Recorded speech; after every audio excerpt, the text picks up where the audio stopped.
Welcome to news అడ్డా. కల్వకుంట్ల కవిత ఇటీవలి కాలంలో సంచలన ఆరోపణలు చేస్తూ తన పర్యటనలు కొనసాగిస్తున్నారు.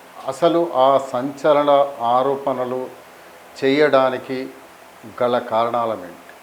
సొంత అన్నపైన బావపైన ఆరోపణలు చేస్తున్న కవితకు ఎందుకు కోపం వచ్చింది? అంటే తెలంగాణ రాజకీయాల్లో భారత రాష్ట్ర సమితి అంతర్గత పరిణామాలు, ముఖ్యంగా కల్వకుంట్ల కుటుంబంలో కేటీఆర్, కవిత వాళ్ళిద్దరి మధ్య విభేదాలు ఒక్కసారిగా రచ్చకెక్కడం జరుగుతున్నది. దీంతో తెలంగాణ రాజకీయాల్లో పెను సంచలనం సృష్టిస్తుందని చెప్పవచ్చు. బీఆర్ఎస్ పార్టీ ఖాతాలో ఉన్న సుమారు 1400 కోట్ల నిధులు క్విడ్ ప్రోకో ద్వారా వచ్చినవేనని ప్రతిపక్షాలు గతంలో ఎన్నో ఆరోపణలు చేసిన సందర్భాలు ఉన్నాయి. అయితే ఎన్నికల సంఘం రికార్డుల ప్రకారం అవి చట్టబద్ధమైన విరాళాలు కావడంతో వాటిని చట్టపరంగా నిరూపించడం కష్టమైంది. కానీ ఇప్పుడు సాక్షాత్తు కేసీఆర్ కుమార్తె మాజీ ఎమ్మెల్సీ కవిత స్వయంగా ఈ నిధులపై నోరు విప్పడం రాజకీయ వర్గాలను షాక్ గురి చేసిందని చెప్పవచ్చు. బయటి వ్యక్తులు మాట్లాడే గాసిప్స్కు ఇంట్లోని వారే నేరుగా మీడియా ముందుకు వచ్చి పచ్చి నిజాలు ఒప్పుకోవడానికి చాలా తేడాలైతే ఉంటాయి.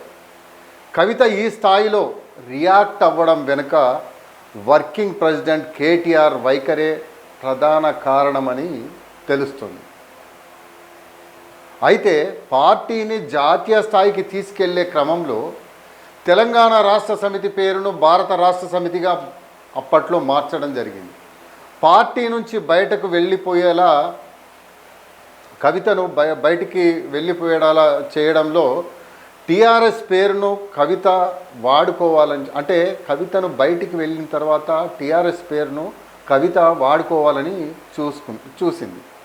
ఈ క్రమంలోనే తెలంగాణ రక్షణ సేన అని పేరు పెట్టుకున్నది.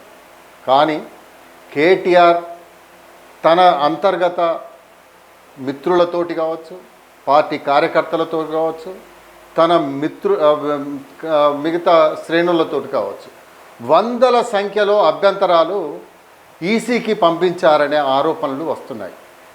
దీంతో ఈసీ ఎలక్షన్ కమిషన్ వేరే పేర్లు సూచించుకోవాలని కవితకు లేఖ సైతం రాయడం జరిగింది. కేటీఆర్ అడ్డుపడడం వల్లే ఆ పేరు నాకు దక్కకుండా పోయిందని, కవిత తనకు దక్కకుండా పోయిందని ఆ కోపంతో కవిత ఇంటి గుట్టును రచ్చకీడుస్తున్నారని రాజకీయ విశ్లేషకులు అయితే భావిస్తున్నారు. కవిత వ్యాఖ్యల వల్ల కాంగ్రెస్, బీజేపీలకు ఒక పెద్ద ఆయుధం దొరికినట్లయింది. మనం చెబితే నమ్మలేదు, ఇప్పుడు వారి సొంత చెల్లెలే బండారం బయట పెట్టింది అంటూ ప్రతిపక్షాలైతే తమ ఆరోపణల అస్త్రాన్ని, ప్రచారాన్ని అయితే తీవ్రతరం చేశాయని చెప్పవచ్చు. చట్టబద్ధంగా విరాళాలని సరిపెట్టుకుందామన్న అధినేత కుటుంబ సభ్యురాలే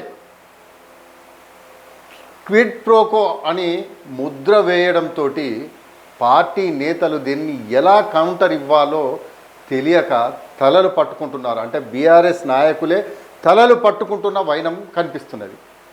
కేసీఆర్ క్రియాశీల రాజకీయాలకు దూరంగా ఉంటున్న తరుణంలో మొత్తం కేటీఆర్ అయితే పార్టీని మొత్తం సమన్వయం చూసుకుంటూ వస్తున్నారు. ఈ సమయంలో కేటీఆర్ తనను రాజకీయంగా ఒంటరిని చేశారన్న దాంతో ఆ కసితోనే కవిత సరికొత్త వ్యూహాన్ని ఎంచుకున్నట్లుగా తెలుస్తుంది. ఆ వ్యూహంలో భాగంగానే ఇటీవలి కాలంలో చేస్తున్న వ్యాఖ్యలు అని తెలుస్తున్నది. చూద్దాం. అంటే ఈ అంతర్గత యుద్ధం బీఆర్ఎస్ పార్టీకి అనేక సమస్యలు తెచ్చిపెట్టే అవకాశం ఉంది, నష్టపరిచే అవకాశం కూడా ఉంది అని చెప్పేసి రాజకీయ విశ్లేషకులైతే భావిస్తున్న వైనం.